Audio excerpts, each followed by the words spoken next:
नमस्कार मित्रांनो, rebel star फार्ममध्ये तुमचं स्वागत आहे। तर बघू शकता तिकडे आपला शेड आणि आपल्या साईडच्याच मकाच्या रानामध्ये सध्याला शेळ्या सोडलेल्या आहेत। 10-15 दिवसाच्या नंतर शेळ्या सोडलेल्या आहेत आपण, कारण बंदिस्त शेळ्या केलेल्या आहेत आता पूर्ण, म्हणजे राहू शकतात ह्या शेळ्या जसं मी सांभाळतो त्या पद्धतीने 100% बंदिस्त राहू शकतात। तर आजचा विषय असा आहे की शेळीपालनाची सुरुवात पाटींपासून केलेली चांगली का शेळीपासून, किंवा गाभण शेळीपासून असो किंवा ती खाली शेळी जे की दुधाची शेळी म्हणतो, सडी शेळी। तर बघा, माझं असं म्हणणं आहे की पाठींपासून सुरुवात करणं अजिबात चुकीचं असं नाही। बघा, जर तुम्हाला शेळीपालनातून 1.5 वर्ष, कमीत कमी 1.5 वर्ष, जास्तीत जास्त 2 वर्षापर्यंत जर इन्कम जर नाही आलं शेळीपालनातून, जर हे नाही इन्कम आलं, तर जर चालत असेल, जर तुमच्या भागात असेल, तुम्हाला जर काही अडचण नसेल, तर तुम्ही पाठींपासून 100% सुरुवात करा। कारण कसं आहे, समजा तुम्ही 4 महिन्याची पाठ आणली, दूध तुटलं, 4 महिन्याची पाठ आणली, मग ती 5 महिने ती पाठ सांभाळली, 9 महिन्याची झाली, मग ज्यावेळेस ती पाठ गाभण गेली, नंतर 5 महिने तिचा गाभण काळ, मग गाभण काळ ज्यावेळेस विली, मग त्याच्यानंतर 5 महिन्याच्या नंतर तुम्हाला ते पिल्ले तिची विक्रीस येणार, आणि तेही एकच पिल्लू।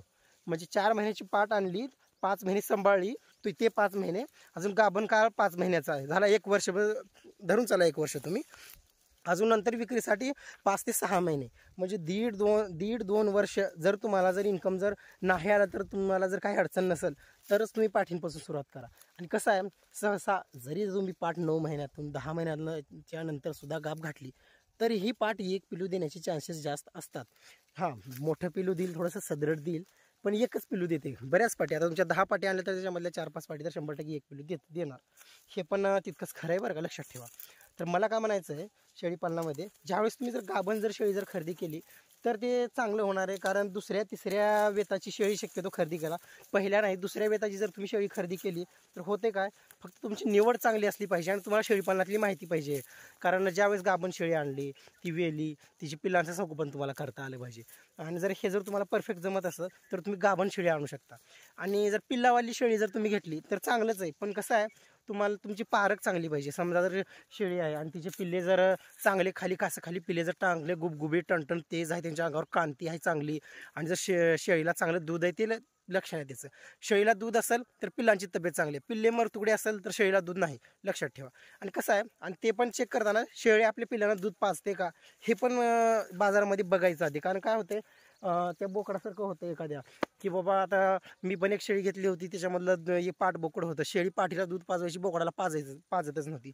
बऱ्याच वेळेस व्यापारी दुसरं पिल्लू जोड लावून देतात, त्याच्यामुळं शेळीला धरून पाजू द्यायचं नाही, सरळ सोडा म्हणायचं पिल्ले। आणि मग नंतर जर शेळी पाजू दिली, तर ती शेळी घ्यायचं पिल्लावाली। पण एक अडचण आहे, ज्यावेळेस तुम्ही पिल्लावाली शेळी घेता, त्यावेळेस ते पिल्लांचं म्हणजे कसं आहे, पाणी बदलणार, हवा बदलणार, चारा बदलणार, तुमचं संगोपनच्या गोष्टी सर्व, म्हणजे बऱ्याच गोष्टीमध्ये बदल होणार त्याच्यामुळे ते ॲक्सेप्ट होईलच, किंवा तुम्हाला संगोपन जमलच, हे आता तुमच्या नॉलेजवरती, तुम्हाला माहिती किती आहे, तुम्हाला अनुभव किती आहे, तुम्ही प्रशिक्षण झाले न झाले, ह्या गोष्टीवरती डिपेंड आहे तुम्ही कोणती शेळी घ्यावी ती।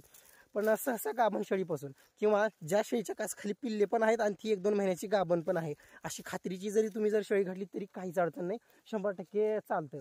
पण समजा पाठीपासून जर तुम्ही सुरुवात केली, समजा 4 महिन्याची पाठ आणली, नेमकीच दूध तुटलेली पाठ, ती डायरेक्ट चाऱ्यावरती आणली तुम्ही, ते खराब होणार ती पाठ, किंवा दासत खाणार। आणि होते काय, समजा 10 पाठी आणल्या, त्या 10 पाठींमध्ये काय होते, प्रत्येक पाठी ठोकर राशीची आणि चांगलीच निघल, ती गॅरंटी नसते त्याची, हे महत्त्वाचं आहे। लांबट, उंच, मागणं उंच असो, किंवा चांगली खानुट्याची आहे, तिला चांगलं दूध आहे, हे तुम्हाला अंदाज लागत नाही तिथं। त्याच्यामुळं शक्यतो गाभण शेळीपासून सुरुवात करणं चांगलं आहे। मग कधी, आता गाभण शेळी जर तुमची सुरुवात असेल, जर मागचा काही अनुभव नसेल, तर शक्यतो पावसाळा टाळा तुम्ही चक्क। कारण होते काय, पावसाळ्यामध्ये अडचणी आल्यानंतर पिल्लांची मरतूक एखाद दिवस म्हणजे नवीन असल्यानंतर होतेच, ते काहीच विषय नाही, माझी पण झालेली आहे। मग मला हेच म्हणायचं आहे की ज्यावेळेस पावसाळा संपतो, त्यावेळेस तुम्ही सुरुवात करा आपल्या शेळीपालनाला।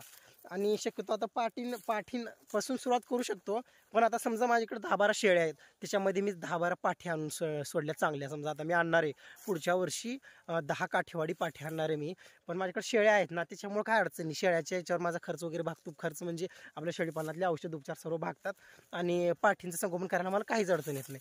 जर तुम्ही डायरेक्ट पाठी आणल्या, मग त्याच्याकडून तुम्ही खिशातूनच पैसे घालताय, त्याच्यामध्ये शेळीपालनातला पैसा शेळीपालनात तर जायला पाहिजे ना, ते पण होत नाही। जर खिशातून पैसे घालत पाळत असाल तर तुम्हाला तेवढी इंटरेस्ट, तेवढी मानसिकता, तेवढी रुची राहत नाही शेळीपालनामध्ये. मला हे म्हणायचं आहे. जर 1.5-2 वर्षापर्यंत जर तुम्हाला जर इन्कम नाही आलं तर काय अडचण होणार नाही. जर असं असेल तर 100% पाटींपासून सुरुवात करू शकता, पण शक्यतो टाळा पाटींपासून सुरुवात करणं, कारण अडचणी थोड्याशा येत असतात शेळीपालनामध्ये. आणि 3ऱ्या-4थ्या वेताची शेळी पण चालते. जर मोठी जर शेळी जर ठोकर अशी जी असेल ना तर 100% चालते मित्रांनो.